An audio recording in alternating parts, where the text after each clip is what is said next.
లూకాసు వార్త 11వ అధ్యాయము 1వ వచనం నేను చదువుతాను. ఆయన యొక్క చోట ప్రార్థన చేయుచుండెను. ప్రార్థన సాధించిన తర్వాత ఆయన శిష్యులు ఒకడు, ప్రభువా, యోహాను తన శిష్యులకు నేర్పినట్లుగా మాకు ప్రార్థన చేయలేమని ఆయన అడిగాను.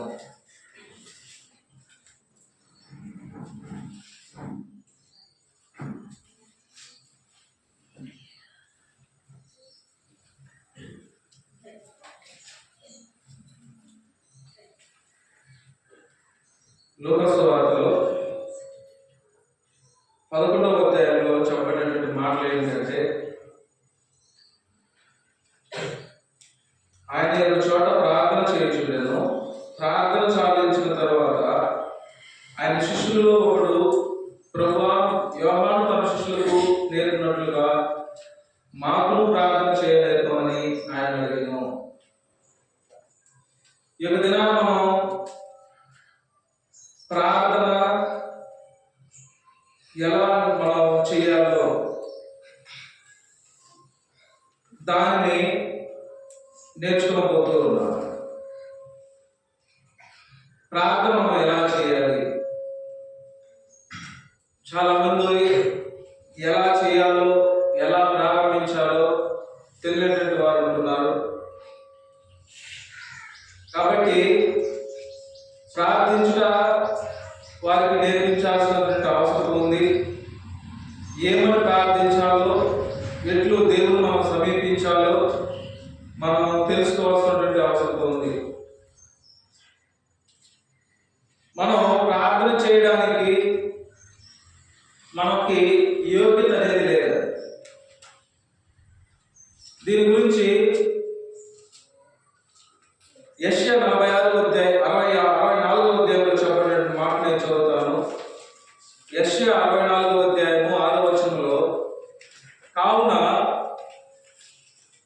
మన నీతి యావత్తు మురికి గుడ్డ వలె ఉన్నది. ఇప్పుడు మనం ప్రార్థన చేయాలనుకుంటున్నాం.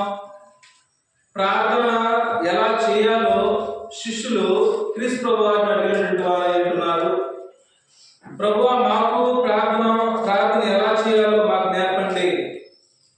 యోహాను తన శిష్యులకు ఎలా నేర్పించాలో అలా మాకును ప్రార్థన మేము ఎలా చేయాలో మాకు తెలియజేయండి అని క్రీస్తు ప్రభువారిని అపోస్తలులు అడిగినప్పుడు ఆ క్రీస్తు ప్రభువారు తెలియజేసినటువంటి మాట మనకి చాలా ప్రాముఖ్యమైనది. మనం ప్రార్థన చేసేటప్పుడు వాస్తవానికి ప్రార్థన చేసేటువంటి నీతి క్రియలు మన దగ్గర లేవు. మనము ఆయన తెలియజేస్తున్నాడు యెషయాలో, మన నీతి యావత్తు మురికి గుడ్డ వలె ఉన్నది. కాబట్టి మనము దేవుని నేరుగా సమీపించలేము. మనం చేసినటువంటి పాపాలను బట్టి మనం దేవుణ్ణి ఏం చేయలేమంటే నేరుగా మనం సమీపించలేము. కాబట్టి యేసు మన మధ్యవర్తి ఉన్నాడు. 1 తిమోతి 2వ అధ్యాయం 5వ వచనంలో చెప్పబడింది. ఒకసారి తీద్దాము. 1 తిమోతి 2వ అధ్యాయం 5వ వచనంలో,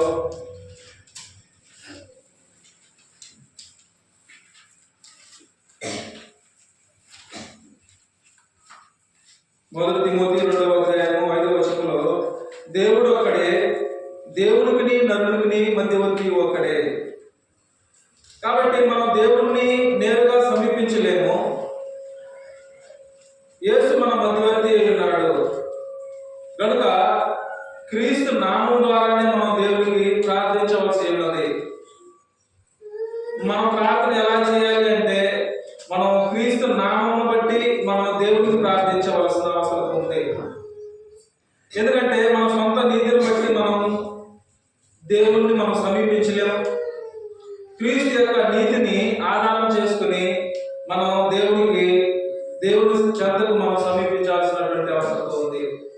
ఇంకా ఏం తెలియజేయబడిందంటే సహోదరులారా, యోహాను సువార్త 14వ అధ్యాయం 6వ వచనంలో చెప్పబడింది.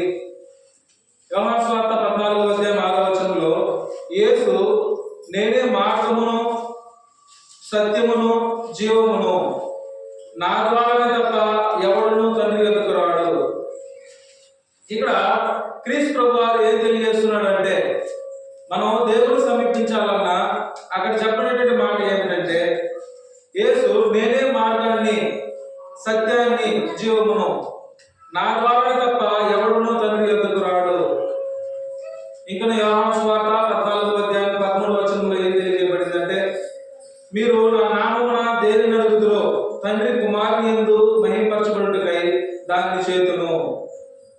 కాబట్టి సహోదరులారా, ఇక్కడ మనం తెలుసుకోవాల్సినటువంటి మాటలు ఏమిటంటే, మనం ప్రార్థన ఎలా చేయాలి, ప్రార్థన ఎలా చేయమని మనకి బైబిల్ క్రీస్తు ప్రభు వారు తెలియజేశారంటే, మనం చేసినటువంటి అపరాధాలను బట్టి, మనం చేసినటువంటి నీతి లేనటువంటి కార్యాలను బట్టి మనం అందరం కూడా దేవుని సమీపించలేనటువంటి స్థితిలో ఉన్నటువంటి వారము. కాబట్టి ఆయన ఏం తెలియజేశాడంటే, ఒక మధ్యవర్తిని మనకి ఉంచి, మధ్యవర్తి క్రీస్తు ప్రభు వారి ద్వారా మనం చేసేటువంటి ఆ యొక్క ప్రార్థన అనేది మనం ఆయన యొక్క నామాన్ని బట్టి మనం ప్రార్థించాలని క్రీస్తు ప్రభు వారు మనకి తెలియజేసేటువంటి వాడు చెప్తున్నాడు. ఇంకా కొలస్సీలకు రాసిన పత్రిక 3:17 కనుక మనం చదివినప్పుడు, కొలస్సీలకు రాసిన పత్రిక 3:17 ఏం తెలియజేయబడిందంటే, మరియు మాట చేత కానీ క్రియ చేత కానీ మీరేమి చేసినను ప్రభు అయిన యేసు ద్వారా తండ్రిని దేవునికి కృతజ్ఞతాస్తుతులు చెల్లించుచు సమస్తం ఆయన పేరిట చేయండి. కాబట్టి మనం అందరం కూడా ప్రార్థన చేసేటువంటి ఆ ప్రార్థన మనం ఎలా చేయాలంటే, క్రీస్తు నామాన చేయాలి. అది ఆయన ఏం తెలియజేస్తున్నాడంటే, మరియు మాట చేత కానీ క్రియ చేత కానీ మీరేమి చేసినను, మనం ఏం చేసినా కూడా ప్రభు అయిన యేసు ద్వారా తండ్రిని దేవునికి కృతజ్ఞతాస్తుతులు చెల్లించాలి. కాబట్టి మనం ప్రార్థన చేయాలంటే ఆ యొక్క ప్రార్థన అనేది క్రీస్తు ప్రభు వారి ద్వారా మాత్రమే తండ్రి దేవునికి సమీపించేటువంటి పరిస్థితులు నేడు మనకి తెలియజేయబడింది. అయితే దేవుడు మనం ఎలా సంబోధించాలి, ఇప్పుడు మనం ప్రార్థన ఎలా చేయాలి అన్నప్పుడు క్రీస్తు నామంలో మనం చేయాలి అనుకున్నాం. ఇప్పుడు తర్వాతగా మనం దేవుడిని మనం ఎలా సంబోధించాలి, ఆ ప్రార్థనలో దేవుడిని మనం ఎలా సంబోధించాలి, ఎలా ఆయన మనం ప్రార్థన చేయాలి అని చూసినప్పుడు, మన ముందు మనం చదువుకున్నాం, యేసు తన శిష్యులకు మాతృ ప్రార్థన నేర్పించారు. ఆ ప్రార్థన చేయమని యేసు చెప్పలా. చాలా మంది ఏం చేస్తారంటే, ఇంతకుముందు మనం చదువుకున్నాం మత్తయి సువార్త 6:9 నుంచి, దాన్ని చాలా మంది కంఠస్థం చేస్తూ ఉంటారు. ఏమని కంఠస్థం చేస్తారు? ఒకసారి తీద్దాం. మత్తయి సువార్త 6:9 నుంచి నేను చదువుతాను. మత్తయి సువార్త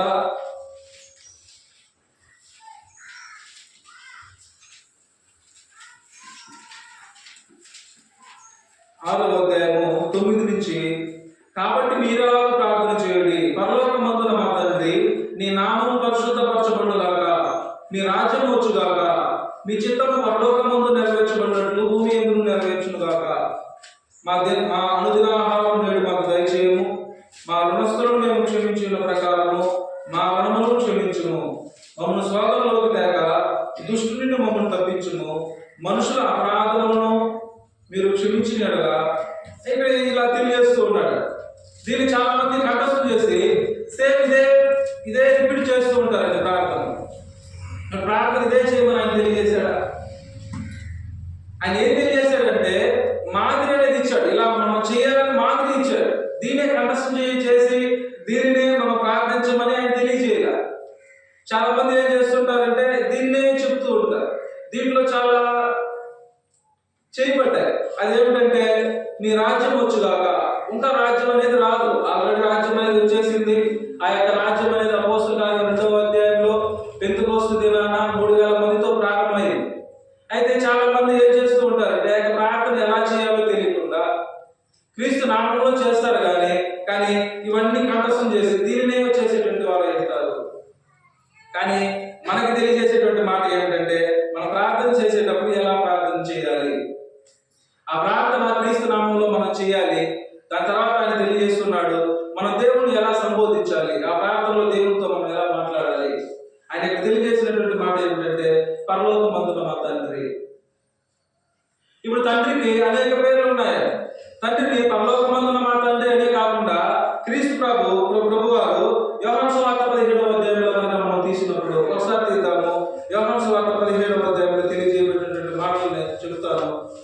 యోహాను సువార్త 17వ అధ్యాయం.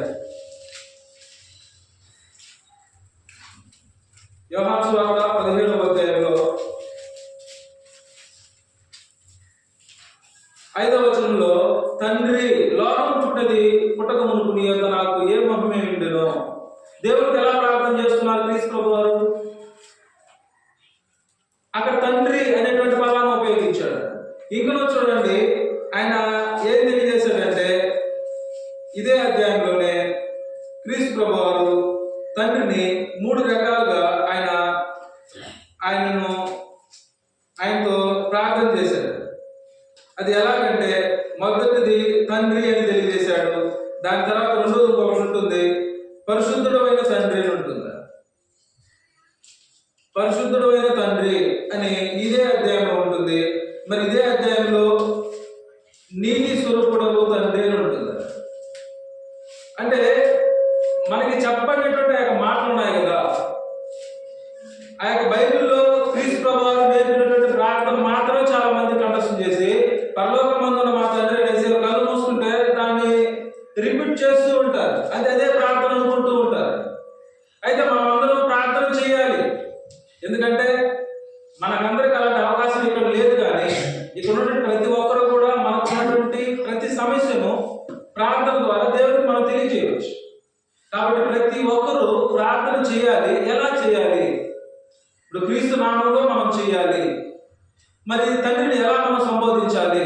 ఆయన తెలియజేశాడు, పరలోకమందున్న మా తండ్రి. ఇంకను యోహాను సువార్తలో తండ్రి. దాని తర్వాత ఆయన తెలియజేశాడు, పరిశుద్ధుడవు తండ్రి.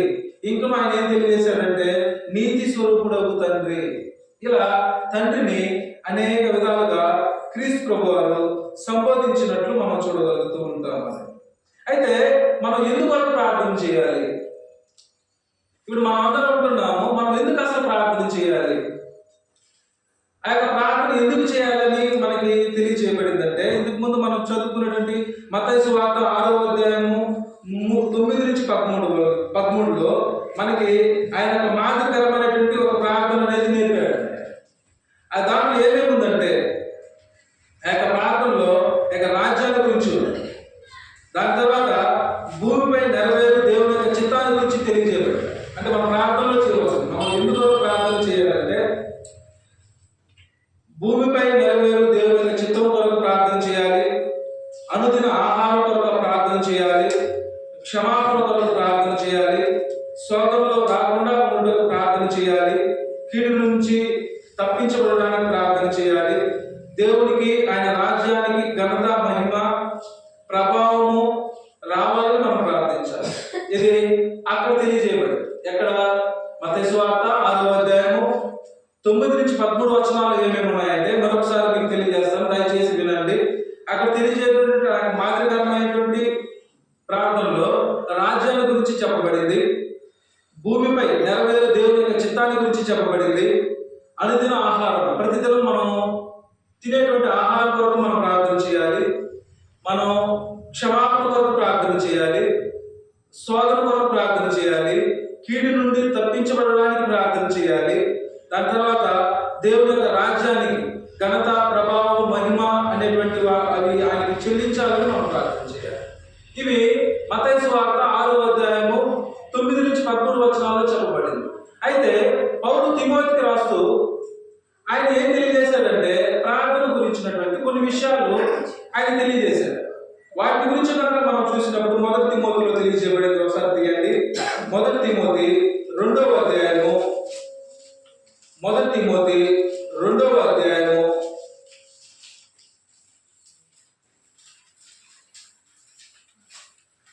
1 నుంచి మనం చదివినప్పుడు, మనము సంపూర్ణ భక్తియు మాన్యత కలిగి నెమ్మదిగాను సుఖముగాను బ్రతుకు నిమిత్తము అన్నిటికంటే ముఖ్యముగా మనుషులందరి కొరకును, రాజుల కొరకును, అధికారులందరి కొరకును విజ్ఞాపనలను, ప్రార్థనలను, యాచనలను, కృతజ్ఞతాస్తుతులను చేయవలని హెచ్చరించుచున్నాను. ఇక్కడ అపోస్తలుడైన పౌలు తెలిపినటువంటి మాటలు కనుక మనం ఆలోచన చేసినప్పుడు, మనం ఎందుకొరకు ప్రార్థన చేయాలి? క్రీస్తు ప్రభు వారు కొన్ని తెలియజేశారు, వేటి కొరకు మనం ప్రార్థించాలో తెలియజేశారు. ఇప్పుడు అపోస్తలుడైన పౌలు తిమోతికి రాస్తూ ఏం తెలియజేశాడంటే, ఆయన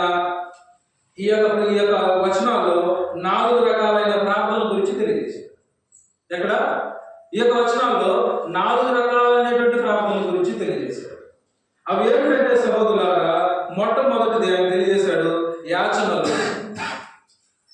యాచనలు యాచనలు అంటే ఏమిటంటే దీని యొక్క అర్థము మన అక్కరను గురించి అడుగుట. మనకి ఏదైతే అక్కరగా ఉందో, ఇప్పుడు మన ప్రార్థనలో ఎలా ప్రార్థన చేస్తాం దేవునికి, నాకు ఏదైతే కావాలో, లేకపోతే ఇప్పుడు నాకు ఉద్యోగం కావాలి, ఉద్యోగం కొరకు నేను ప్రార్థన చేస్తా. నాకు ఆరోగ్యం కావాలి, నేను ఆరోగ్యం కొరకు ప్రార్థన చేస్తా. లేకపోతే నాకు ఏదైనా సమస్య ఉంది, ఆ యొక్క సమస్యల గురించి నేను ప్రార్థన చేస్తా. ఇలా అపోస్తలుడైన పౌలు ఆ యొక్క ప్రార్థనలో ఉన్నటువంటి ఒక 4 రకాలను తెలియజేశాడు. దాంట్లో మొట్టమొదటి ఆయన తెలియజేశాడు, చూడండి, ఇది ముందు మనం చదువుకున్నాము. అదేమిటంటే యాచనలు. ఆ యొక్క యాచనలు దానికి అర్థం ఏమిటంటే మనకు ఉన్నటువంటి అక్కర్ల గురించి మనం అడగాలి. మనం ప్రతిదినము అవసరమైనటువంటి వాటి గురించి మనము వినయంతో ఆయన సన్నిధిలో ఆయన సహాయం కొరకు దేవుడిని మనం అడగాలి. ఇక్కడ యాచనలను తెలియజేశాడు. చూడండి, 2వ అధ్యాయంలో విజ్ఞాపనలను, ప్రార్థనలను, యాచనలను, కృతజ్ఞతాస్తుతులను 4 విషయాలు తెలియజేశాడు. ఇప్పుడు మనం ప్రార్థన చేసేటప్పుడు క్రీస్తు నామమున ప్రార్థన చేయాలి.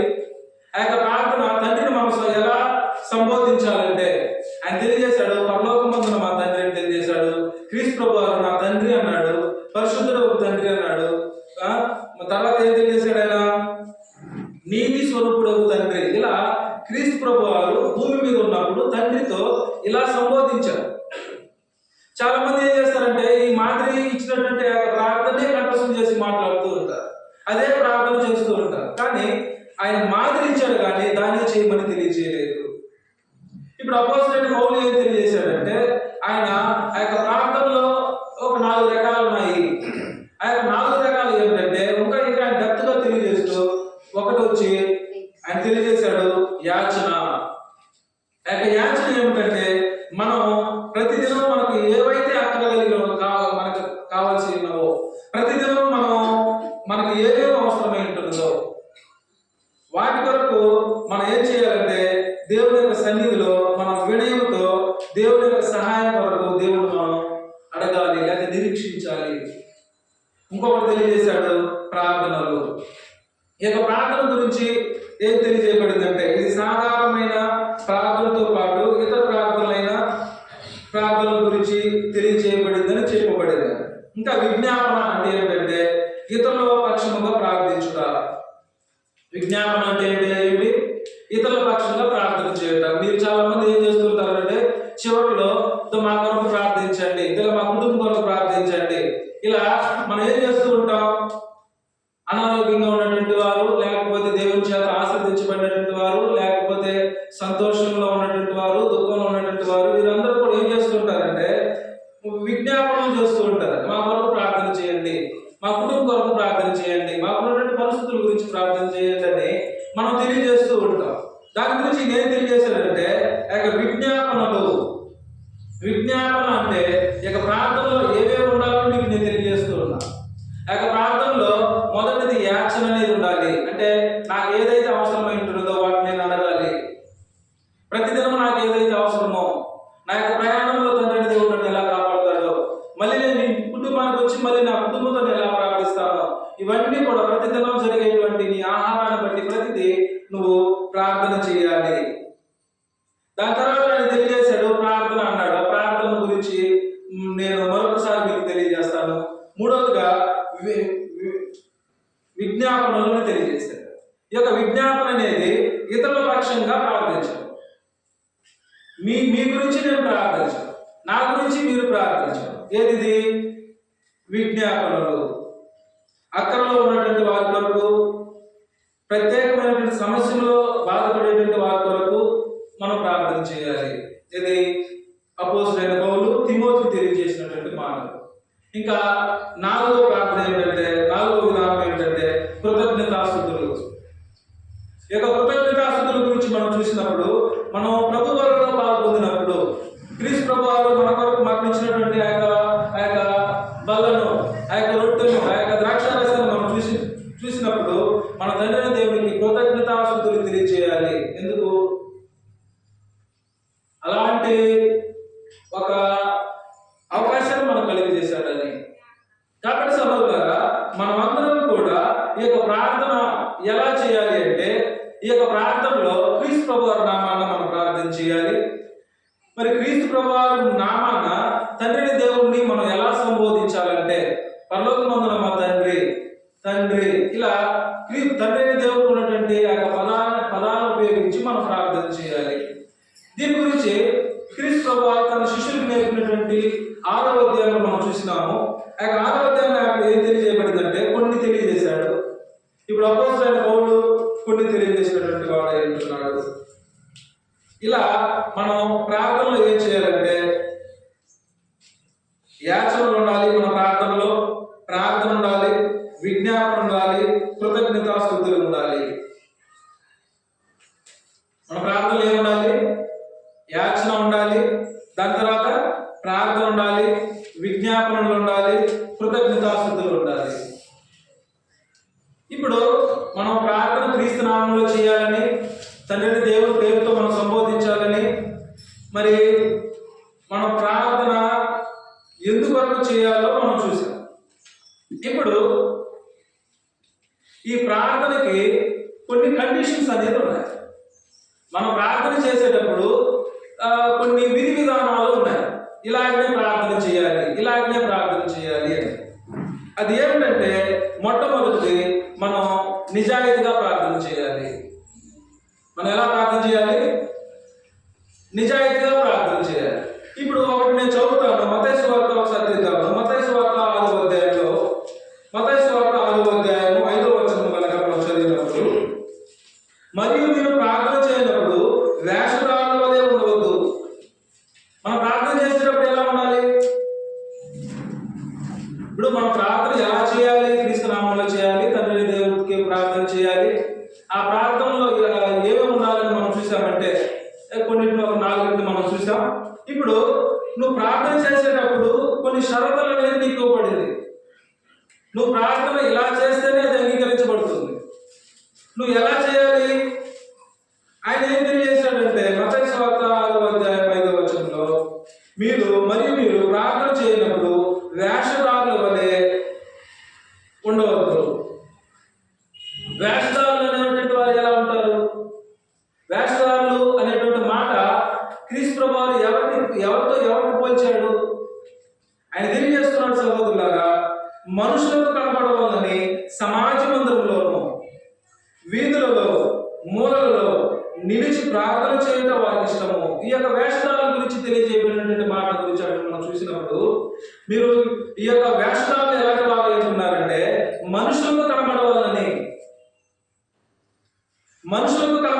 వాళ్ళు ఏం చేస్తారంటే ప్రార్థనలు చేస్తారు. అంటే మనుషులు ఉన్నప్పుడే వాళ్ళు ప్రార్థన చేస్తారు. వాళ్ళు పర్సనల్ ప్రార్థన అనేది ఉండదు. వ్యక్తిగతంగా వాళ్ళ కుటుంబాల్లో ప్రార్థన చేయరు. కుటుంబాలతో కలుసుకుని ఏదో ఒక పూట రాత్రి ఉదయం ప్రార్థన అనేది చేయరు. వాళ్ళు ఎప్పుడు ప్రార్థన చేస్తారు? వేషధారణ అంటే బయటకు వచ్చినప్పుడు వారి యొక్క జీవితం ఎలా చూపించుకుంటారంటే, మేము చాలా పరిశుద్ధులుగా వాళ్ళు తమను తాము కనపరుచుకునేటువంటి వారిని క్రీస్తు ప్రభువారు ఏం తెలియజేస్తున్నాడంటే వేషధారి అంటున్నాడు. అయితే మనం ప్రార్థన చేయాలన్నా, మన యొక్క ప్రార్థన తండ్రిని దేవుడు అంగీకరించాలన్నా కొన్ని ఖచ్చితమైనటువంటి షరతులు అనేవి ఉన్నాయి. నువ్వు ప్రార్థన క్రీస్తు నామములో చేస్తున్నావు, తండ్రిని దేవుడికి చేస్తున్నావు. మరి ప్రార్థనలో ఏవేవి ఉండాలో మనం చూసాం. ఇప్పుడు ఓకే, ఇక్కడ వరకు నువ్వు అర్థం చేసుకున్నావు, కానీ నువ్వు ఎలా ప్రార్థన చేయాలి, నువ్వు ఎలా ప్రార్థన చేస్తే అది అంగీకరించబడుతుంది అని తెలియజేస్తున్నాడు. సహోదరులారా, మనం నిజాయితీగా మనం ప్రార్థన చేయాలి. వేషధారుల వలె మనం ప్రార్థన చేసినట్లయితే ఆ యొక్క ప్రార్థన అనేది దేవుని సన్నిధికి వెళ్ళదు. దేవుని సన్నిధికి వెళ్ళాలంటే ప్రార్థన ఎలా చేయాలి? ఆయన తెలియజేసినటువంటి మాట ఏంటంటే, మనం వేషధారుల వలె మనం ప్రార్థన చేయకూడదు. వేషధారుల వలె ఒకవేళ నేను చేసినట్లయితే ఆ యొక్క ప్రార్థన మనం అనుకుంటాం, కానీ ఖచ్చితంగా దేవుని సన్నిధికి వెళ్ళదని లేఖనాలు మనకు తెలియజేసేటువంటి వారై ఉంటున్నవి.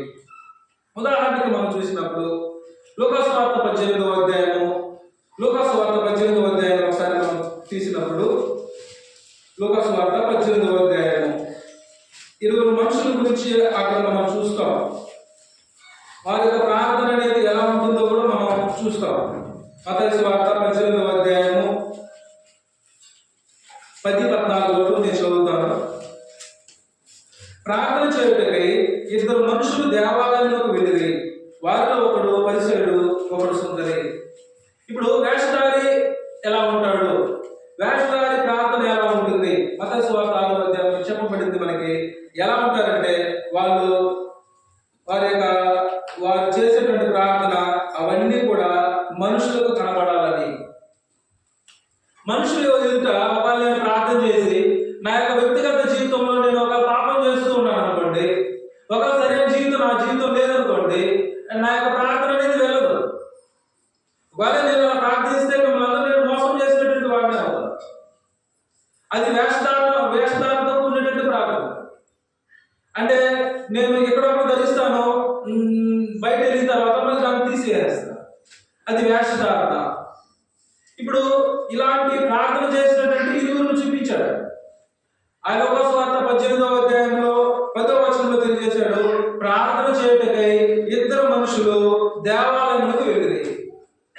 దేవాలయానికి ఇద్దరు మనుషులు వెళ్ళారు. వారు నిలబడి ప్రార్థన చేస్తున్నారు. వారిలో ఒకడు పరిసయుడు, ఒకరు సుందరి.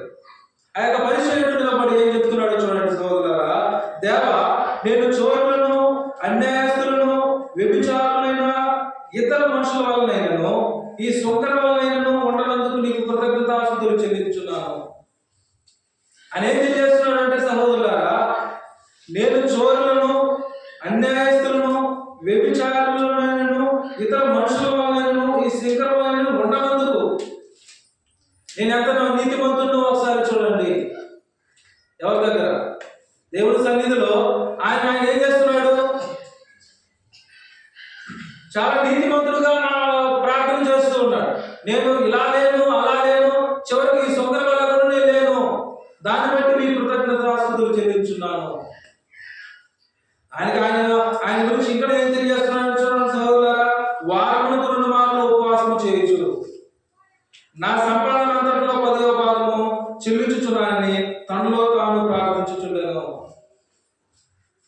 ప్రార్థన ఎలా చేయాలి? మనమందరం కూడా మన ప్రార్థన దేవుడు వినాలన్నా, ఇంకా నేను చేసేటువంటి ప్రార్థనలకు మనకి సమాధానం తండ్రి దేవుడి నుంచి రాలేదన్నా, మనలో ఉన్నటువంటి యొక్క పొరపాట్లు ఏమిటో మనం గుర్తించామా? ఒకవేళ నువ్వు గుర్తించుకున్నా, నువ్వు ఎంత ప్రార్థన చేసినా కూడా అది ఎన్ని సంవత్సరాలు అయినా కూడా నీకు సమాధానం అనేది రాదు. ఎందుకు రాదు? అది దేవుడి సన్నిధికి వెళ్ళదు. అది ఎందుకు వెళ్ళదు? మన యొక్క పాపాలు దేవుడికి మనకి అడ్డంగా ఉండాలి. ఆ అడ్డంగా ఉన్నప్పుడు, అది గోడవల ఉన్నప్పుడు దేవుడికి మనం మాట్లాడేది వెళ్ళవు. కాబట్టి సహోదరులారా, మనం ప్రార్థన చేసేటప్పుడు ఎలాంటి ప్రార్థన చేయాలంటే మనం నిజాయితీగా ప్రార్థన చేయాలి. ఈ నిజాయితీగా చేయాలంటే కింద తెలియజేశారు చూడండి 13వ వచనంలో, అయితే సుందరి దూరముగా నిలుచుండి ఆకాశం వైపు కన్నులెత్తుటకైన ధైర్యం చాలక రొమ్ము కొట్టుకొనుచు, దేవా, పాపనైన నన్ను కరుణించమని పలికెను. అతని కంటే ఇతరులు నీతిమంతులుగా తీర్చిపడి తన ఇంటికి వెళ్ళని మీతో చెప్పుచున్నాను. కాబట్టి మనం ప్రార్థన చేసేటప్పుడు క్రీస్తు నామమున మనం అందరం కూడా ప్రార్థన చేస్తూ ఉన్నాం. తండ్రి దేవుడితో మనం సంబోధిస్తూ ఉన్నాం. పరలోకమందున మా తండ్రి ఆయనతో మనం మాట్లాడుతూ ఉన్నాం. ఈ అక్కర్ల గురించి కూడా మనం ప్రార్థనిస్తూ ఉన్నాం. అయితే మన ప్రార్థన దేవుడి సన్నిధానానికి వెళ్ళాలంటే నువ్వు వేషధారి వల్ల ప్రార్థిస్తున్నావా, లేకపోతే చాలా నీతిమంతులుగా, లేకపోతే నిజాయితీగా నువ్వు ప్రార్థిస్తున్నావా? చాలా మంది మనం అందరూ ఇక్కడికి ఎందుకు వస్తామంటే దేవునికి వాక్యం వినడం కన్నా ఎక్కువ మీ యొక్క కుటుంబాల గురించి మేము ఎక్కువ ప్రార్థిస్తామని వస్తారు. మీకున్నటువంటి పరిస్థితులు మారాలని మీరు ఆ యొక్క ప్రార్థన కొరకు చాలా ఎక్కువ సమయాన్ని మీరు కేటాయిస్తారు. దేవుని యొక్క వాక్యాన్ని మీరు ఎంతగా వింటారో నాకు తెలియదు, కానీ ప్రార్థన అనేది ప్రతి ఒక్కరు వింటూ ఉంటారు. ఆ యొక్క ప్రార్థనలో ఇప్పుడు ఈ చెప్పినటువంటి ఆ యొక్క విన్నపాలు ఏదైనా తప్పిపోతాయని ఆలోచన చేస్తూ ఉంటారు. ఆ యొక్క ప్రార్థనలో వారి యొక్క కుటుంబాన్ని గురించి, వారి గురించి ప్రార్థన చేసినప్పుడు చాలా ప్రశాంతంగా బయటకు వెళ్తారు. అయితే ఆ ప్రార్థన చేసేటువంటి వారు వేషధారుల వల్ల ఒకవేళ ప్రార్థన చేసినట్లయితే వేషధారంతో ఒకవేళ ప్రార్థన చేసినట్లయితే అది దేవుడి సన్నిధానానికి వెళ్ళదు. అలాంటి ప్రార్థన ఇప్పుడు పరిసయ్యుడు ఎలాంటి ప్రార్థన చేశాడో అలాంటి ప్రార్థనతో పోల్చబడింది. మన ప్రార్థన ఎలా ఉండాలంటే మనం నిజాయితీగా దేవునికి మనం ప్రార్థన చేయాలి. ఇంకను మనం ప్రార్థన ఎలా చేయాలి? ఇంకను ఎలా చేయాలంటే మనపూర్వకంగా మనం ప్రార్థన చేయాలి. దాని గురించి యాకోబు 5వ అధ్యాయము 16వ వచనంలో కనుక మనం చదివినప్పుడు, యాకోబు 5వ అధ్యాయం 16వ వచనంలో, నీతిమంతుని విజ్ఞాపన మనపూర్వకమైనదై బహు బలము గలదై ఉండును. మనం ప్రార్థన చేసేటప్పుడు ఎలా ప్రార్థన చేయాలి? మన యొక్క ప్రార్థన ఎలా ఉండాలి? మొదటిదిగా మనం చూసాము, మనం నిజాయితీగా ప్రార్థన చేయాలని మనం చూసాం. ఇప్పుడు రెండవదిగా మనం ప్రార్థనలో ఎలా ప్రార్థన చేయాలంటే మనం మనఃపూర్వకంగా ప్రార్థన చేయాలి, మనస్ఫూర్తిగా ప్రార్థన చేయాలి. చాలా మంది మనం ప్రార్థన చేయమని పిలిచినప్పుడు వాళ్ళు వచ్చి నిలబడి ఇంతకు ముందు వారు ఏ ప్రార్థన చేసి ఉంటాడో సేమ్ అదే ప్రార్థన చేసి వెళ్ళిపోతారు. నువ్వు రాత్రిలో లేపి ప్రార్థన చేయమని చెప్పి ఆ ప్రార్థన చేస్తాడు. ఇంకే ప్రార్థన చేయమన్నా సేమ్ అదే, అంటే అది కంఠస్థం చేసి ఉంటాడు. ప్రార్థన అంటే వచ్చి ఆ ప్రార్థన మాత్రమే చేసి వెళ్తాడు. అంటే అది నోటికి సంబంధించిందా, హృదయానికి సంబంధించిందా? మనం ప్రార్థన చేసేటప్పుడు మనం హృదయపూర్వకంగా ప్రార్థన చేయాలి. మనపూర్వకంగా మనం ప్రార్థన చేసినప్పుడు ఆయన తెలియజేస్తుంటున్నాడు, నీతిమంతుని విజ్ఞాపన మనపూర్వకమైనదై బహు బలము గలదై ఉండును. మనం చేసేటప్పుడు ఆ యొక్క ప్రార్థన అనేది ఎలా ఉండాలంటే అది బహు బలంగా ఉండాలంటే మనం ఆ యొక్క విజ్ఞాపనలు అనేది మనపూర్వకంగా మనం ప్రార్థన చేయాలి. ఆ ప్రార్థన అలా చేసినప్పుడే ఏమవుతుందో మనకి బైబిల్లో తెలియజేయబడింది. మొదటి రాజులు 17వ అధ్యాయం ఒకసారి తిప్పినప్పుడు, మొదటి రాజులు 17వ అధ్యాయము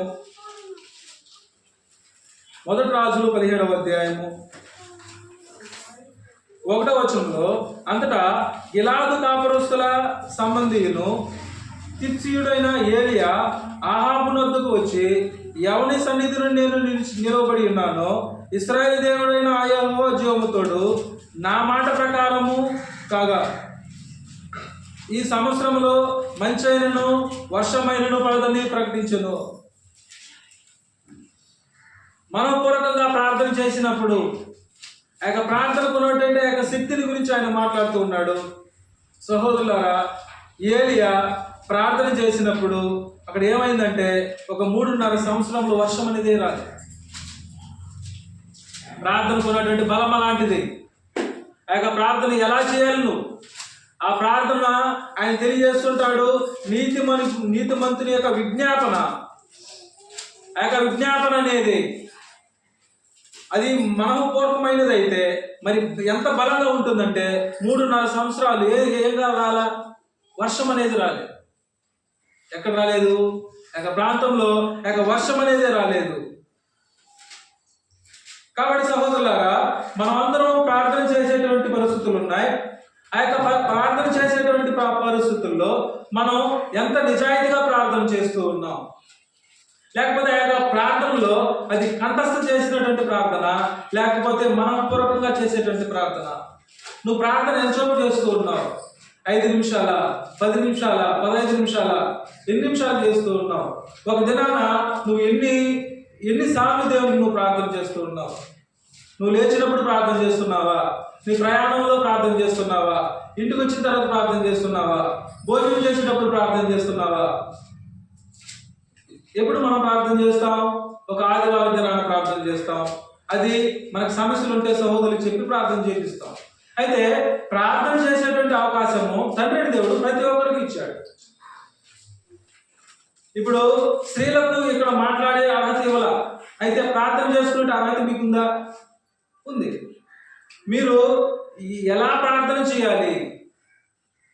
మీరు ప్రార్థన చేయాలి, ఆ యొక్క ఫలితాలు పొందాలంటే మీరు ఎలా ఉండాలి అనేది మనకి తెలియజేసినటువంటి మాటలు కనుక మనం ఆలోచించేసినప్పుడు యాకోబు ఒకసారి తీయండి. యాకోబు 5వ అధ్యాయము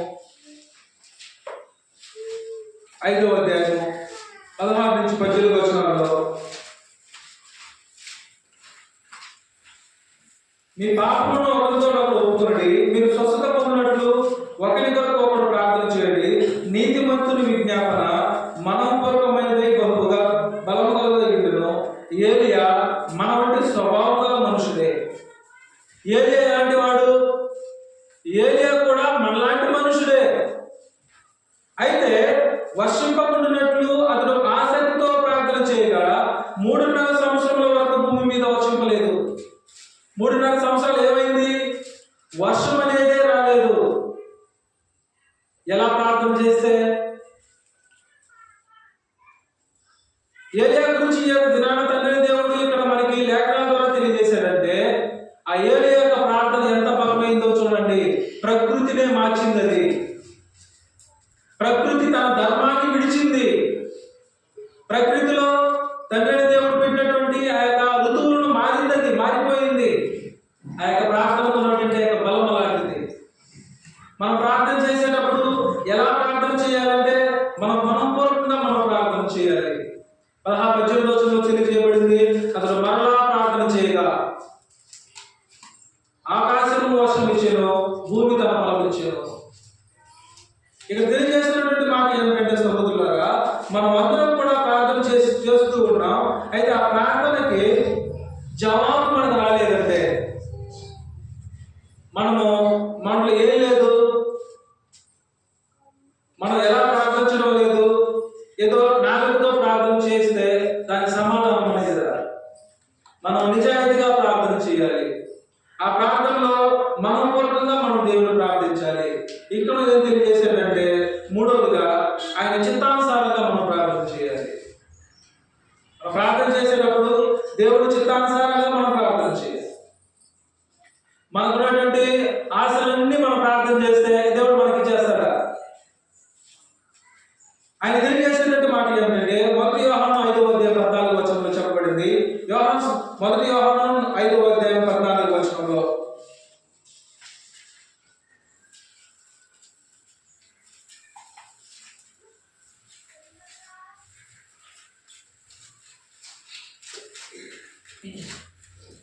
ఆయనను బట్టి మనకు కలిగిన ధైర్యం ఏదనగా ఆయన చిత్తానుసారముగా మనం ఏది అడిగినను ఆయన మనకు ఆలోచించినది. ఆయన చిత్తానుసారంగా అడగాలి. తండ్రి ఇది నీ చిత్తమైతే చెయ్యి, లేకపోతే లేదు నాకు కావాలి నువ్వు ప్రార్థన చేస్తే ఏం జరగదు. అది దేవుడి చిత్తానుసారం కాకపోతే అది నువ్వు ఎన్నిసార్లు ప్రార్థన చేసినా, ఎన్ని సంవత్సరాలు ప్రార్థన చేసినా ఆ ప్రార్థన అనేది ఫలితం అనేది కాదు. అంటే ప్రార్థన చేసేటప్పుడు మనం నిజాయితీగా ప్రార్థన చేయాలి, మనపూర్వకంగా ప్రార్థన చేయాలి. తర్వాత తెలియజేస్తున్నాడు ఆయన చిత్తానుసారంగా మనం ప్రార్థన చేయాల్సినటువంటి అవసరం ఉంది. ఇంకా దాని గురించి మనం చూసినప్పుడు క్రీస్తు ప్రభువారి గురించి మనం మాట్లాడినప్పుడు క్రీస్తు ప్రభువారు కూడా ప్రార్థన చేశారు. మత్తయి సువార్త 26:39 తెలియజేయబడింది. మనం ప్రార్థించేటప్పుడు ఎలాంటి ప్రార్థన ఎలా చేయాలి? క్రీస్తు ప్రభువారు మత్తయి సువార్త 26:39 ఎలా ప్రార్థించారంటే, కొంత దూరం వెళ్ళి సాగిలపడి, నా తండ్రి సాధ్యమైతే ఈ గిన్నె నా యొద్ద నుండి తొలగిపోనివ్వు, అయినను నా ఇష్ట ప్రకారం కాదు నీ చిత్త ప్రకారమే కానివ్వని ప్రార్థించాను. అంటే మనం ప్రార్థన ఎలా చేయాలంటే, ఇప్పుడు ఆ యొక్క శిలువ మరణాన్ని పొందడానికి క్రీస్తు ప్రభు వారికి ఆయన ఇంకా దానికి రెడీ కావడం. అయితే ఆయన ఏ ప్రార్థన చేస్తున్నాడంటే, సాధ్యమైతే తండ్రి ఈ యొక్క గిన్నెను నా యొద్ద నుంచి తొలగించు, అయినను నా చిత్త ప్రకారం వద్దు. నాకైతే ఆశ ఉంది, అయితే అది నీ చిత్తం కాకపోతే అలా వద్దు, నీ చిత్త ప్రకారమే కానివ్వని ప్రార్థించను. మనమందరం కూడా మన యొక్క వ్యక్తిగత సమస్యల వరకు, బలహీనతల వరకు మనం ప్రార్థన చేస్తూ ఉంటాం. దాని తండ్రి దేవుడు ఆయన నెరవేరుస్తాడు. అయితే నెరవేర్చినటువంటి ఏవైనా మనం ప్రార్థన చేసినప్పుడు ఖచ్చితంగా అది జరగదు. కాబట్టి మనం అందరం కూడా ప్రార్థన చేసేటప్పుడు ఎలా ప్రార్థన చేయాలంటే, ఆయన తెలియజేస్తూ ఉన్నటువంటి మాట యాకోబు 5:15 చెప్పబడింది. యాకోబు 4:15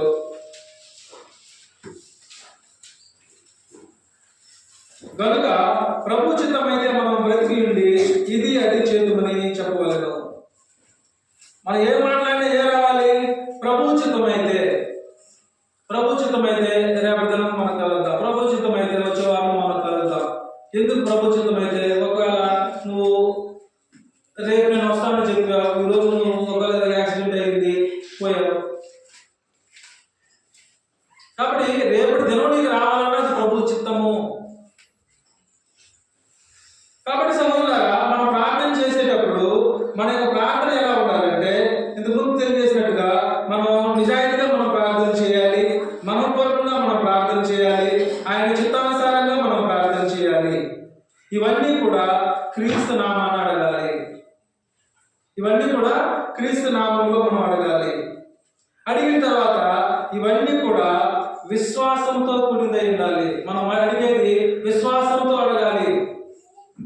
దాని గురించి ఆయన తెలియజేస్తూ యాకోబు 1వ అధ్యాయంలో తెలియజేశాడు.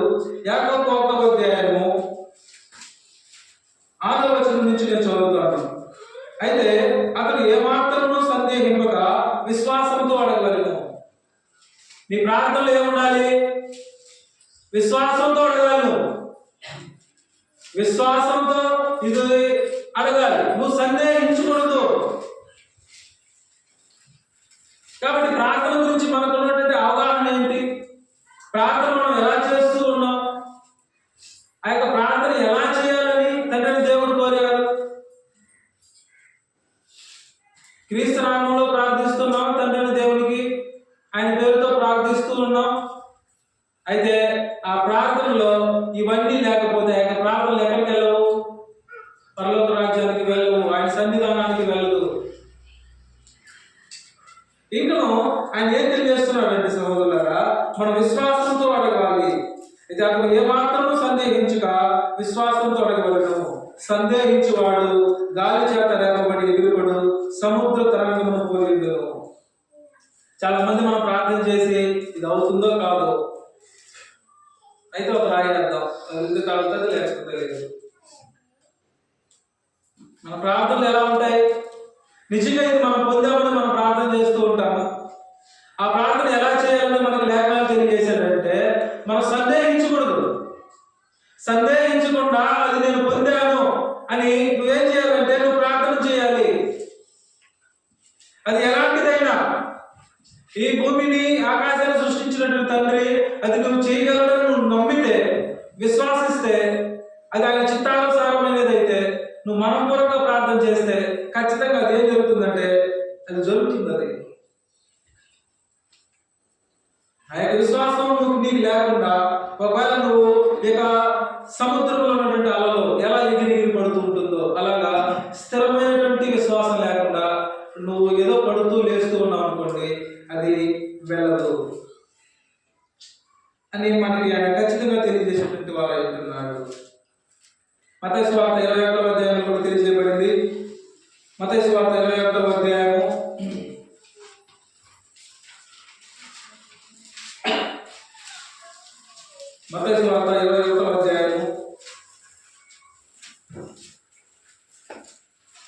22వ వచనంలో, మరియు మీరు ప్రార్థన చేయనప్పుడు వేటిని అడుగుదురో అవి నమ్మిన ఎడల దొరుకునని నమ్మిన ఎడల మీరు వాటన్నిటినీ పొందుతారని వారితో చెప్పాను.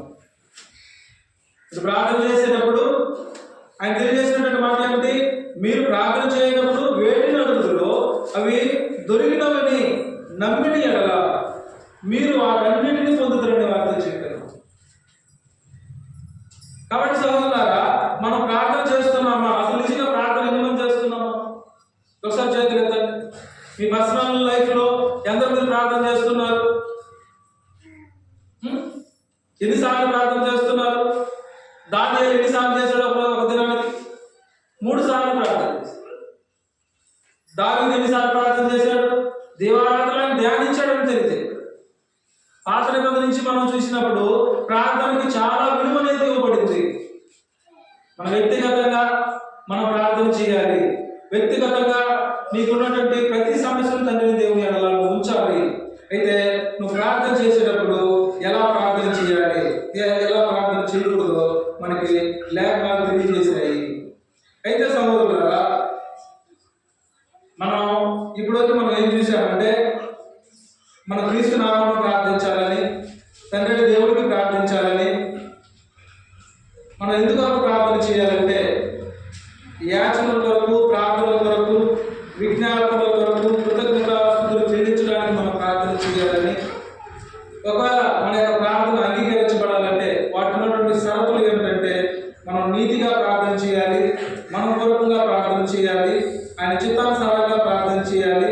మరి క్రీస్తు నామమున మనం ప్రార్థన చేయాలి. అది విశ్వాసంతో కూడింది ఉండాలి. ఈ రోజు మనం చూసాం. అయితే ప్రార్థనకు ఉన్నటువంటి ఆటంకాలు ఏంటి? ఇప్పుడు నువ్వు ప్రార్థన ఇలా చేస్తూ ఉన్నావు, అయితే నీకు ఆన్సర్ రాలా. దానికి ఉన్నటువంటి ఆటంకాలు ఏంటి? ఎందుకు నీకు రాలేదంటే మొదటి పేతురు తెలియజేశాడు. మొదటి పేతురు 3వ అధ్యాయం 12వ వచనంలో, మొదటి పేతురు 3వ అధ్యాయం 12వ వచనంలో,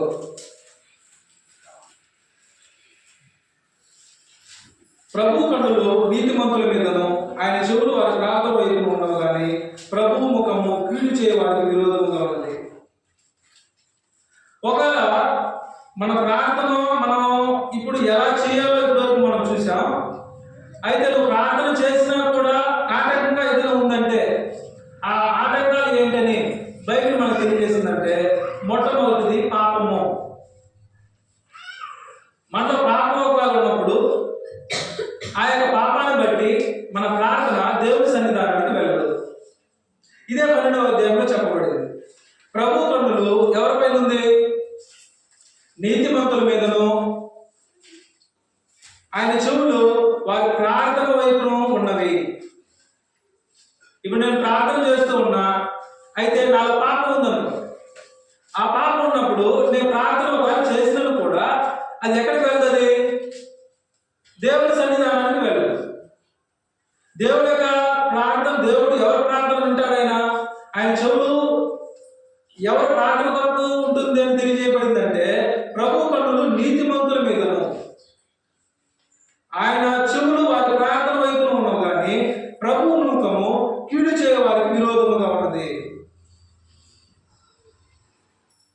ఇంకను ఆయన ఏం తెలియజేస్తున్నాడంటే, సామెతలు 28వ అధ్యాయము 9వ వచనంలో, సామెతలు 28వ అధ్యాయము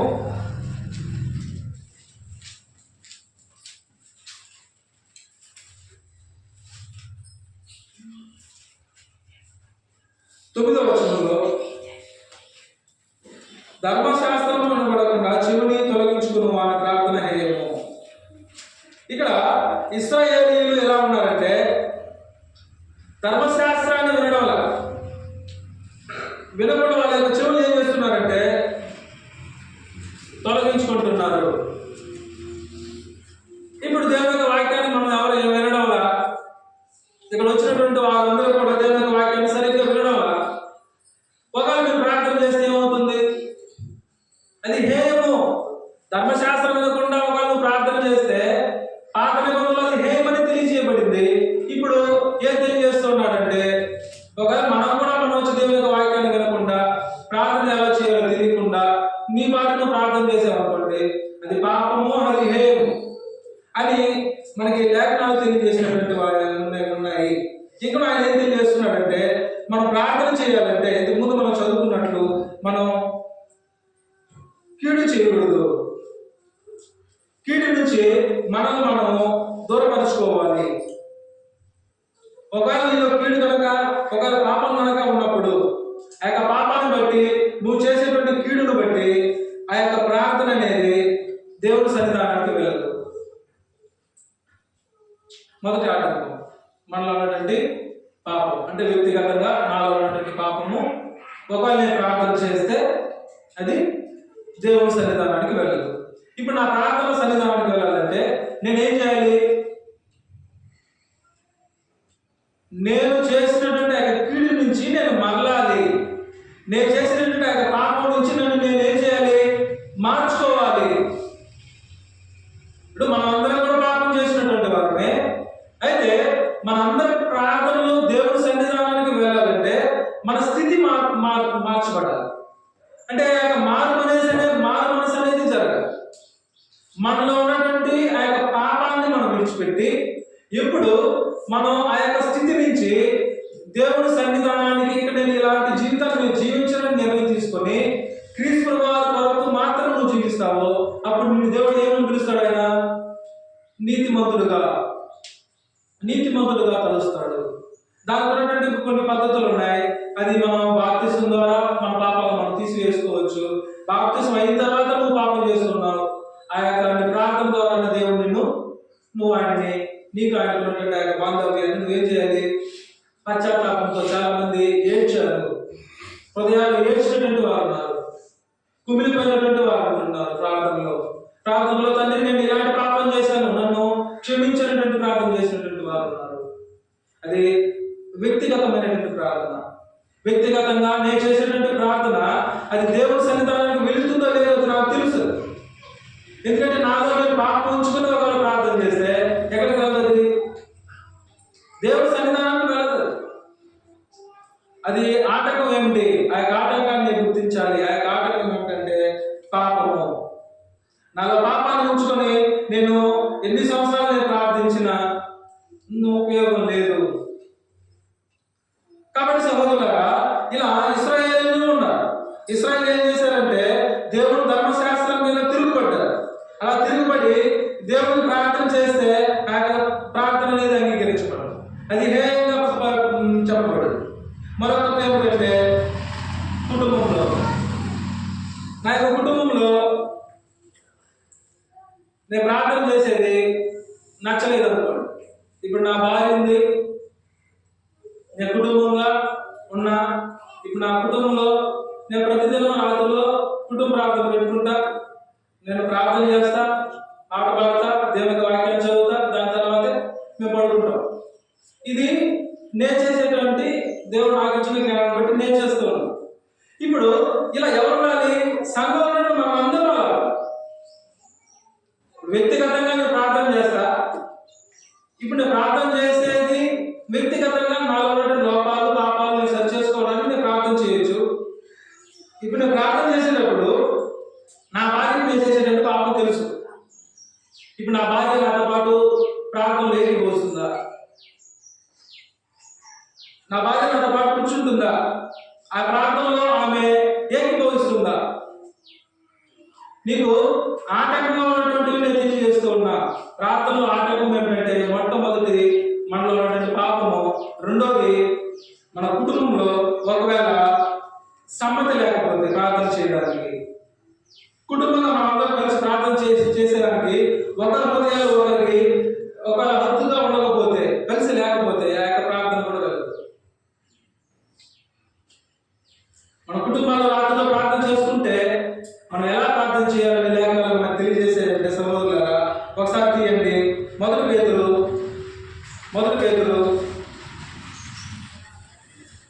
3వ అధ్యాయము 7వ వచనంలో, అటువలనే పురుషులారా జీవమును కృపావరంలో మీ భార్యను మీతో పాల్గొనగలిగినారని ఎక్కువ బలహీనమైన కర్మని భార్యను సన్మానించి మీ ప్రార్థనలకు అభ్యంతరం కలుగుతున్నట్లు.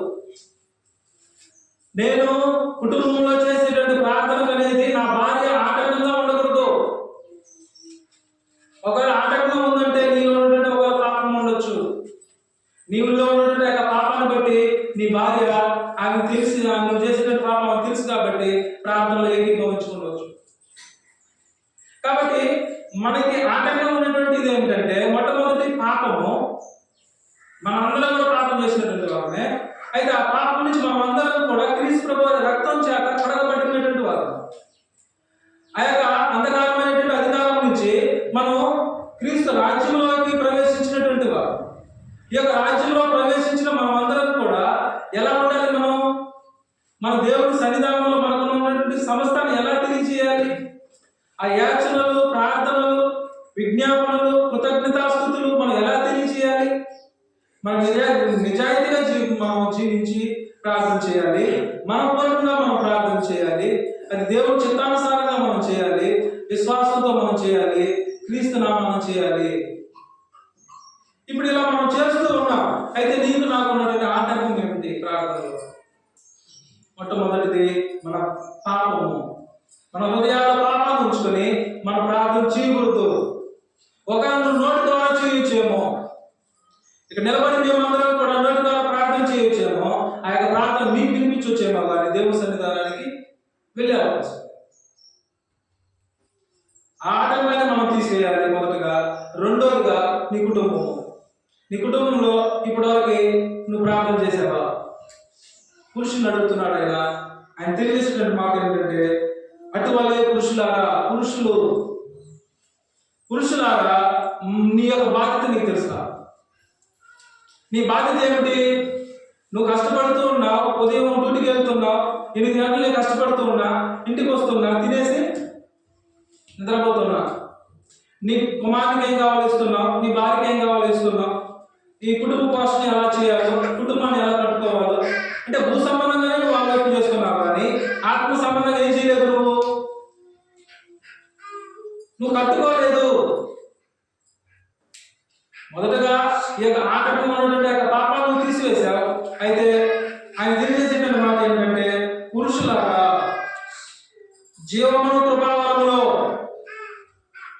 ఈ యొక్క దినాన్ని మనం కూర్చొని ఉన్నాం. మనందరూ చనిపోయిన తర్వాత ఒక దినాన పరలోక రాజ్యానికి వెళ్ళబోతున్నాం.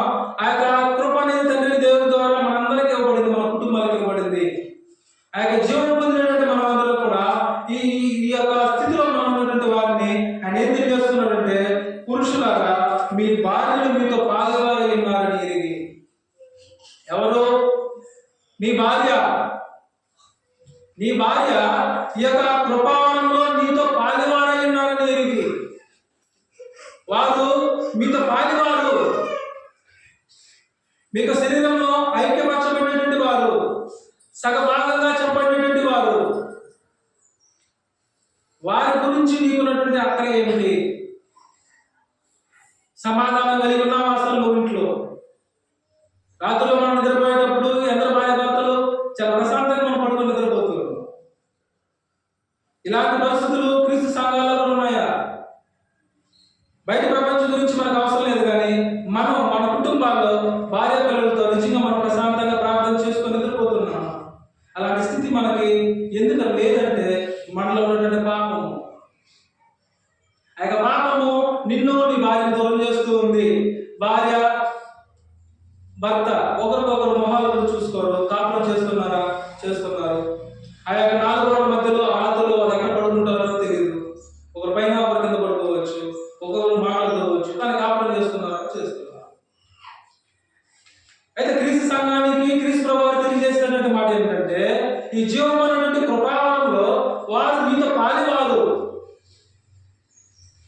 నువ్వు భూ సంబంధంగా వారికి ఆహారం ఇస్తున్నావు, నిజంగా కష్టపడుతూ ఉన్నావు. 8 గంటలు నీకు నిద్ర లేదు. ఎంత కష్టపడుతున్నావో అది నీకు తెలుసు, దేవునికి తెలుసు. నీ భార్య అలసిపోతూ ఉంది, నీకు విశ్రాంతి లేదు. అయితే అదంతా కూడా భూ సంబంధమైన జీవితం వరకే కష్టపడుతున్నావు. కానీ ఈ జీవమైనటువంటి ఆ కృపావరంలో పాలిభాగస్తులైనటువంటి నీ భార్య కొరకు నువ్వు ప్రార్థన చేసేటువంటి విషయం ఎలా ఉన్నావు? ఒకవేళ పురుషులు తెలియజేసినటువంటి మాట ఏంటంటే, నువ్వు బలంగా ఉన్నావు. పురుషులు అయినటువంటి నువ్వు, నీ భార్య ఎలాంటిదని తెలియజేశాడంటే, నీ భార్య బలహీనమైనటువంటి గణము. ఎలా గర్భమాన్ని తెలియజేశాడంటే, మనం ఆదికాండం కనుక మనం వెళ్ళినప్పుడు, ఆదికాండంలో ఆదాము గురించి చూసినప్పుడు, ఆదాము శోధింపబడినను ఏం చేయలేదైనా శోధనలో పడల. అంటే తండ్రి దేవుడు ఇచ్చినటువంటి ఒకే ఒక ఆజ్ఞ ఏమిటి? ఈ మంచి చెడు ఫలాన్ని నువ్వు తినమని చీకలో చనిపోతావు. అది ఆదాము ద్వారా శోధన అనేది సాతాను ద్వారా వస్తూనే ఉంటుంది. అయితే ఏం చేయబడలా? ఆయన శోధింపబడలేదు. ఎవరు శోధింపబడ్డారు? స్త్రీ అవ్వ శోధింపబడి ఆ పండ్లు తిని దాన్ని కొని తెచ్చి తన భర్త కూడా ఇచ్చింది. ఆ భర్తకు తెలుసా? తెలుసు. దేవుని యొక్క మాటను మీరితే దేవుని యొక్క మాటను మీరుతున్నాడని ఆయనకు తెలుసు. తెలిసినా కూడా ఎక్కడ తన భార్య తన విడిచి వెళ్ళిపోతుందో అని తన భార్య కొరకు ఆయన ఏం చేశాడంటే, దేవుని యొక్క ఆజ్ఞను మీరే. దేవుని ఆజ్ఞను మీరాడు. ఎవరి కొరకు? తన భార్య కొరకు. ఆమె ఇచ్చినటువంటి ఆయన ఫలాన్ని తీసుకున్నప్పుడు ఆయన ఎంతగా బాధపడ్డాడు, ఎంత గొడవలు జరిగాయో మన బైబిల్లో తెలియజేయబడలేదు, కానీ అది యోగులు తెలియజేయబడుతుంది. ఎక్కడ ఆయన విడిచిపెడుతుందో అని, ఆదాముని ఉన్నటువంటి ఒంటరిగా ఉన్నటువంటి ఆయన్ని ఎక్కడ విడిచిపెడుతుందో అని ఆయన ఏం చేశాడంటే, దాని కొరకు ఆయన సహించి దాన్ని తిన్నటువంటి వాడు ఉంటున్నాడు. కుటుంబాల్లో మనం అందరం కూడా ఇన్ని విషయాలు మనం సహిస్తూ ఉన్నాం. మన భార్యలు తప్పు చేసినప్పుడు మనం ఎలా ఉన్నాం? ఒకవేళ భార్యలు తప్పు చేస్తే ఓకే, కానీ భర్తలే తప్పు చేస్తే, సో క్రీస్తు సంఘాల్లో ఆయన తెలియజేసినటువంటి మాట ఏంటంటే క్రైస్తవులుగా ఉన్నటువంటి పురుషులు చాలా బలంగా ఉండాలి. ఎక్కడ? కుటుంబాలు. ఇప్పుడు నాకు వచ్చే శాలరీ నా భార్యకి తెలియదు, తనకి ఏం కావాలో అది మనం తీస్తా. కానీ కొన్ని కుటుంబాలు ఏం జరుగుతుంది, ఆ శాలరీ మొత్తం అడిగి చేయాలి, దాని తర్వాత అడిగి తీసుకోవాలి. యజమాని ఎవరు? భార్య భర్త.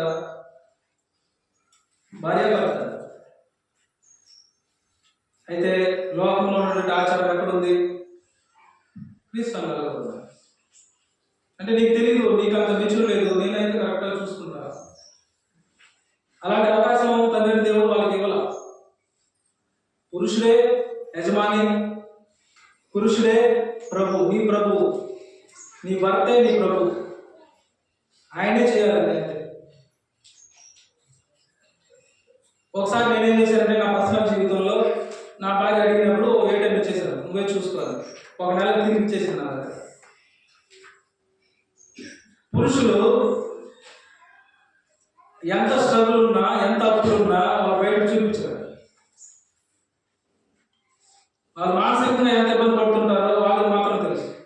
అప్పులు ఉన్నప్పుడు అప్పులు ఎలా తీర్చాలి, ఎవరు అడగాలి, అడిగితే ఉంటుందో లేదో, లేదంటాడు ఉందంటాడు, ఇక్కడ ఇవ్వాలి, ఇక ఇప్పుడు అడుగుతున్నాడు, గట్టిగా అడుగుతున్నాడు, దీన్ని తీసి ఎలా రొటేషన్ చేయాలి, ఎవరికి ఫోన్ చేయాలి, ఫోన్ ఎత్తుకుంటే ఆ ఫోన్లో పేర్లు వెతుకుతూ ఉంటారు.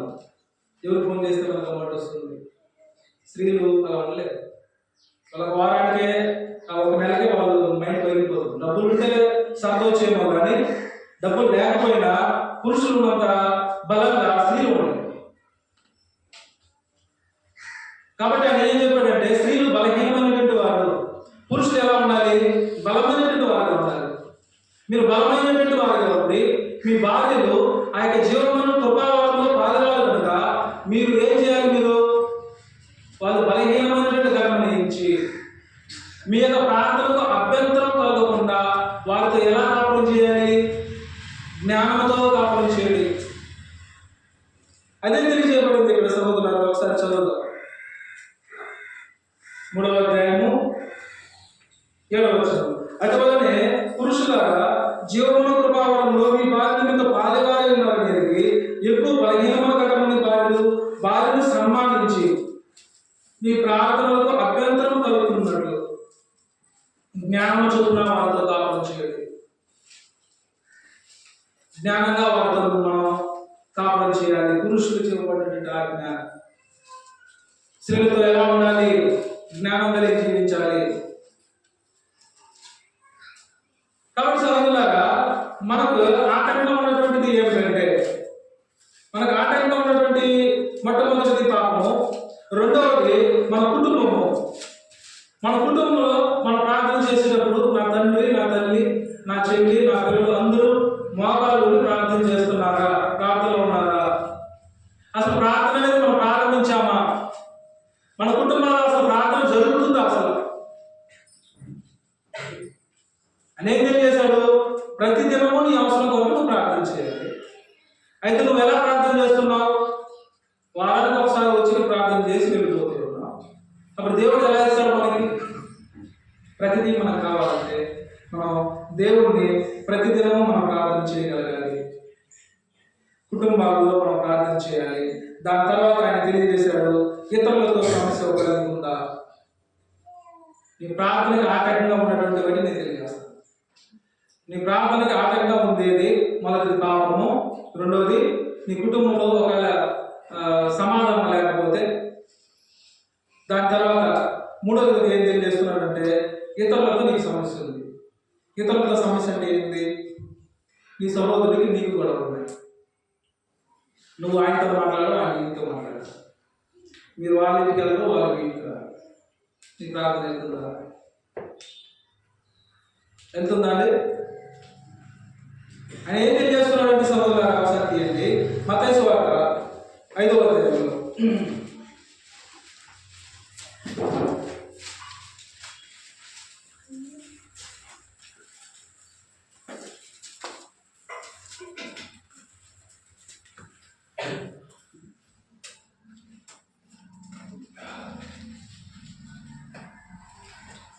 మత్తయి సువార్త 5వ అధ్యాయం 23-24 వచనాలు చదువుతాం.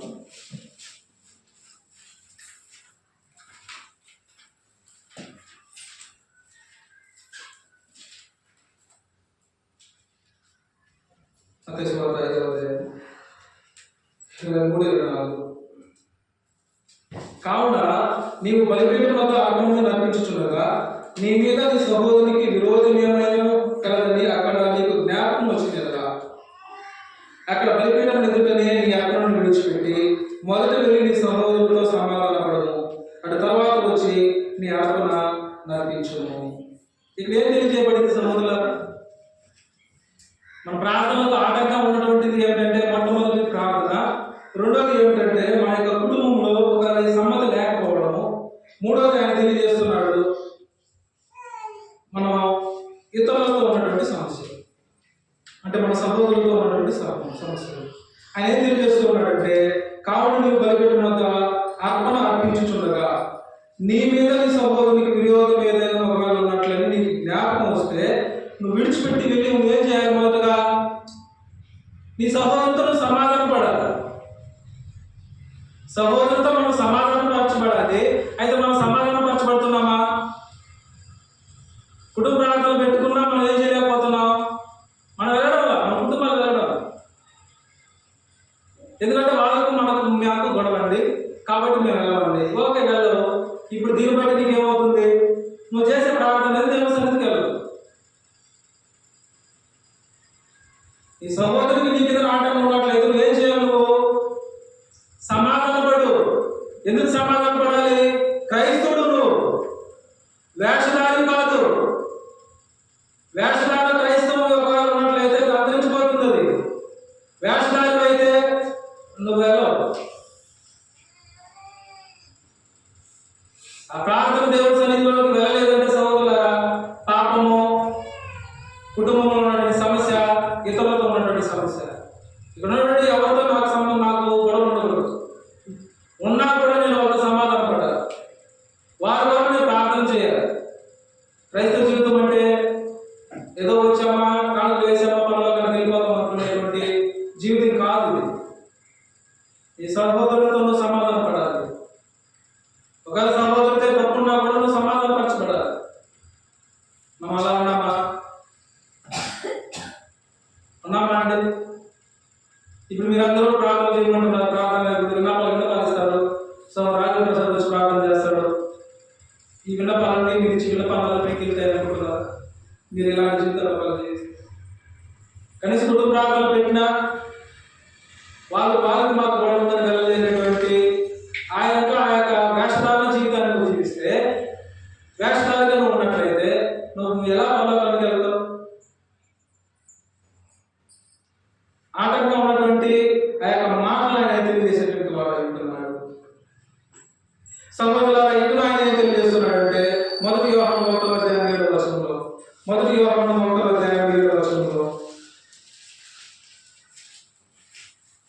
మొదటి యోహాను 1వ అధ్యాయం 7వ వచనంలో, అయితే ఆయన వెలుగులో ఉన్న ప్రకారం మనము వెలుగులో నడిచిన కదా మనము అన్యోన్య సహవాసము గలవారమై ఉందుము.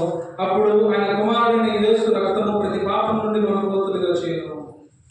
ఇక్కడ తెలియజేసినటువంటి మాట ఏంటంటే సహోదరులారా, దేవుడితో సహవాసం అంటే ఏంటో తెలుసా? దేవుడితో మనం సహవాసం చేయడం అంటే ఏమిటంటే నీ సహోదరులతో నువ్వు సహవాసం కలిగి ఉండడం. దేవుడితో నువ్వు సహవాసం కలిగి ఉండడం అంటే మనం అందరం గుర్తుపెట్టుకోవాల్సింది ఏమిటంటే మనం దేవుడి సహోదరులతో సహవాసం కలిగి ఉండడము. దేవుడిని మనం చూడలేదు, దేవుడు ఎలా ఉంటాడో మనకు తెలియదు. ఆ పరలోక రాజ్యానికి వెళ్తామన్న ఒక విశ్వాసంతో తీసుకుపోతామని ఉన్నాము. అయితే ఆయన నీకు నాకు తెలియజేసే మాట ఏంటంటే దేవుడితో సహవాసం అంటే నీ సహోదరులతో సహవాసం కలిగి ఉండాలి. ఆ యొక్క సహవాసం కలిగి ఒకవేళ లేకుండా నువ్వు ప్రార్థన చేసినట్లయితే ఆ ప్రార్థన అనేది ఎక్కడికి వెళ్ళదు? పరలోక రాజ్యానికి వెళ్ళదు. ఇంకా ఆయన ఏం తెలియజేస్తున్నాడంటే అదే 4వ అధ్యాయం 20వ వచనంలో, 4వ అధ్యాయం 20వ వచనంలో, ఎవడైనా నేను దేవుడు ప్రేమించుచున్నానని చెప్పి తన సహోదరుని ద్వేషించిన యెడల అతడు అబద్ధికుడగును. తాను చూసిన తన సహోదరుని ప్రేమించిన వాడు తన చూడని దేవుని ప్రేమించలేదు. ఇక్కడ ఆయన తెలియజేసేటువంటి మాట చాలా ఖచ్చితంగా చెప్తున్నాడు, నేను దేవుని ప్రేమించుచున్నానని మనం అందరం ఇక్కడ ఉన్నాం. అయితే నువ్వు చూసేటువంటి నీ సహోదరుని నువ్వు ప్రేమించలేకపోతే చూడండి దేవుని ఎలా నువ్వు ప్రేమిస్తావు. ఆయన చెప్పేటువంటి మాటలు భూమి మీద ఉన్నటువంటి మనుషుల కొరకు అది కాదు, ఇది క్రైస్తవులుగా జీవించడానికి నిర్ణయించినటువంటి వారి వరకు చెప్పబడినటువంటి మాటలు. మనం అందరం క్రైస్తవ జీవితాన్ని జీవించాలని నిర్ణయించుకున్నాం, క్రైస్తవ జీవితాన్ని జీవిస్తూ ఉన్నాం. జీవించేటప్పుడు నీలో ఉన్నటువంటి ఆటంకాల గురించి ఆయన తెలియజేసేటువంటి మాటలు ఏంటంటే, మనం అందరం కూడా ఇతరులతో సమస్య కలిగి ఉండకూడదు. ఇతరులకు మనం ఎప్పుడు దూరంగా ఉండకూడదు. ఒకవేళ నువ్వు వాళ్ళతో సమస్యగా ఉన్నా కూడా నువ్వు సమాధానపరచబడాలి. ఎలా సమాధానపరచబడాలి? నువ్వు సహవాసం దేవునితో చేస్తున్నావు అంటే దానికి అర్థం ఏంటంటే నీ సహోదరులతో నువ్వు సమాధానపడాలి. నీ సహోదరులతో నువ్వు సమాధానం పడినప్పుడు నువ్వు దేవునితో సమాధానపరచబడినట్టు. నువ్వు చూసినటువంటి సహోదరులను ప్రేమించకపోతే నువ్వు దేవుడిని ఎలా ప్రేమిస్తావు? దేవుడిని నువ్వు ప్రేమించలేవు. కాబట్టి నా ప్రార్థనకు ఏదైనా ఆటంకంగా ఉందంటే ఉంది, అది ఏమిటంటే నేను సహోదరులతో ఉన్నటువంటి ఆ యొక్క సమస్య దాన్ని మనం తీర్చుకోవాలి. నువ్వు అర్పణ అర్పించేటప్పుడు ఏం చేయాలి? నువ్వు ఒకవేళ నీకు విరోధంగా ఉన్నట్లయితే మొదట వెళ్ళి నువ్వు సమాధాన పడి దాని తర్వాత వచ్చి నువ్వు అర్పించు. అప్పుడు ఏమవుతుంది? ఆ యొక్క అర్పణ అనేది చెల్లింపబడుతుంది. మనం అర్పణ అర్పిస్తామా? ఎలా అర్పిస్తాం? జీవఫలం అర్పిస్తాం. పాటల ద్వారా దేవుడికి నేను పాట పాడుతూ ఉన్నా, ఆ యొక్క జీవఫలం దేవుడి దగ్గరికి వెళ్ళాలన్నా ఏం చేయాలి? నీ సహోదరులతో సమాధానపరచబడాలి. దాని తర్వాత తెలియజేస్తున్నాడు, 4వదిగా మనం క్షమించాలి. మనం ఒకవేళ క్షమించకుండా కక్షను మన యొక్క హృదయాలు దాచిపెట్టుకొని మనం ఒకవేళ ప్రార్థన చేసినట్లయితే మనకి ఆటంకం కలుగుతుంది. మనం క్షమించాలి. ఒకవేళ క్షమించకుండా ఒకవేళ ప్రార్థన చేస్తే మన ప్రార్థనకు ఆటంకం కలుగుతుంది. మత్తయి సువార్తలో తెలియజేయబడింది. మత్తయి సువార్త 6వ అధ్యాయంలో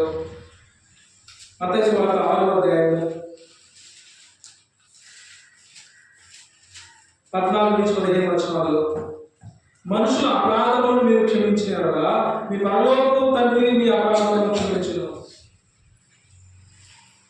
మనం వాస్తవమే, నువ్వు ఒకవేళ తప్పు చేయాల, నిన్ను వాళ్ళు తిట్టారు, నీ మీద గొడవకొచ్చారు అన్యాయంగా, అయినా కూడా నువ్వు సమాధానపరచబడాలి. ఎందుకంటే ఆయన తెలియజేశాడు, మనుషుల అపరాధములను మీరు క్షమించగలరా.